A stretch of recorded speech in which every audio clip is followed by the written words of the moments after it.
Here are some hidden signs that you might be a beta male, aka a man who is perceived to have low value. Almost all men have huge value. If other people don't perceive you in a way that has value, then life is a lot more difficult than it has to be. The men who have high value will always have an easier time with attracting women, making friends, and achieving success. Once you know these simple things that cause perceived low value, you can use them to raise the quality of your life. One of the biggest signs a man is beta is his emotional intelligence. This is how well you manage social situations, basically how you read and handle other people, and also yourself. Lifehacks has studied that if you have high emotional intelligence, then you are in the top 10% of people out there. Signs of low emotional intelligence: someone who can't read social cues and cannot control his emotions. For example, if you're getting attention from girls, he will feel envy and unable to control that emotion. He will try to embarrass you in front of the girls. Take time to understand your strengths and weaknesses. Understanding yourself will help you understand others. This raises value.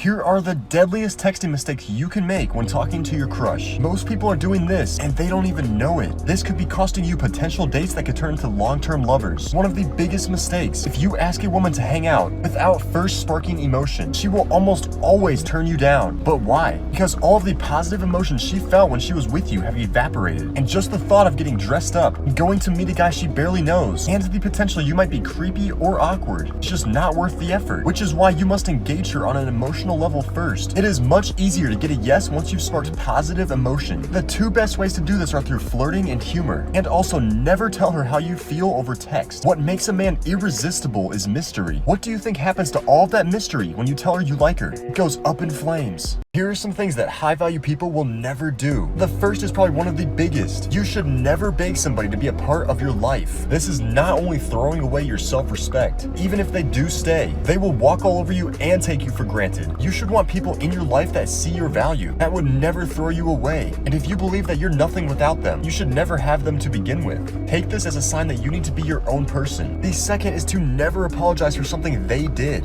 They cheated on you or lied to you. Do not apologize for that. All this does is show that you don't respect yourself enough to A, set boundaries, or B, walk away. This subconsciously tells them they can do it again and again and get away with it. Let me tell you something. Learning to respect yourself, knowing your worth, is one of the best things you could ever do for yourself.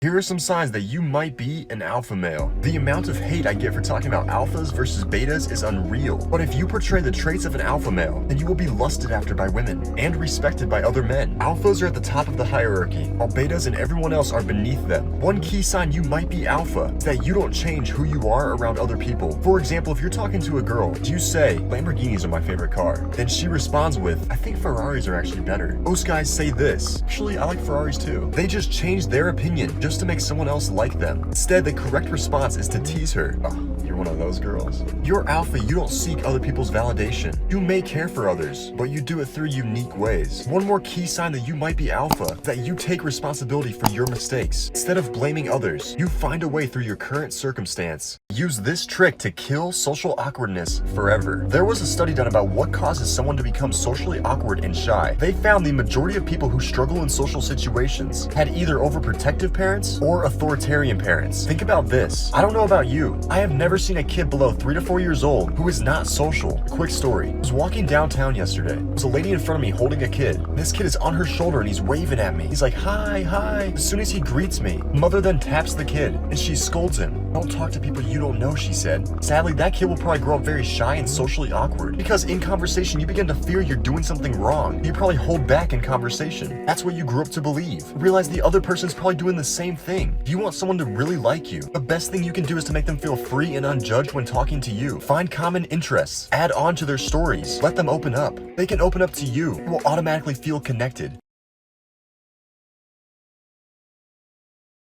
Here are 3 secrets that make you more attractive over text. A lot of guys have a problem with getting ghosted. This is most likely because you're doing way too much chit-chatting over the phone, and that should be done in person. The phone is used for setting dates, especially in the beginning, because most everything happens in person. Another problem is entitlement. Too much versus too little. Too little is coming from the place that you're low value. You may be nervous to impose. You don't flirt or risk because you don't want to offend, and you're probably way too polite. You're muting yourself because you don't believe you deserve her. In this state, you won't get many girls or dates. Too much much entitlement looks like this. Let's say you're trying to make plans. She tells you that it's her sister's birthday. Then you respond with this: ditch your sister, I'm better. She's like, whoa, appreciate the confidence, but that's unrealistic. No matter how awesome you really are, you're only as awesome as you displayed to her. Instead of obligating her to see you, make it seem so much fun, as she desires to see you. If she does make excuses or you get rejected, don't send angry texts and let your ego get in the way. Here are some signs that you might be more attractive than you think. Most people think they are not that attractive, and this is because the spotlight effect. You are so locked in on your own flaws. You think that everyone else is seeing those same flaws, but they do not see yours because they're so focused on their own. But one key sign you're more attractive than you think, that you might not get a lot of compliments. This is because people auto-assume that you already know that, so most people don't feel the need to say it. Another key sign that you're more attractive than you think is if you make random eye contact with people, especially when you're with others. People can't help but look at what they find desirable. Lastly, if people act shy or awkward around you, the mind and the body are connected. When somebody finds you attractive, you are literally pulling those thoughts out of them, and it shows by acting shy in your presence.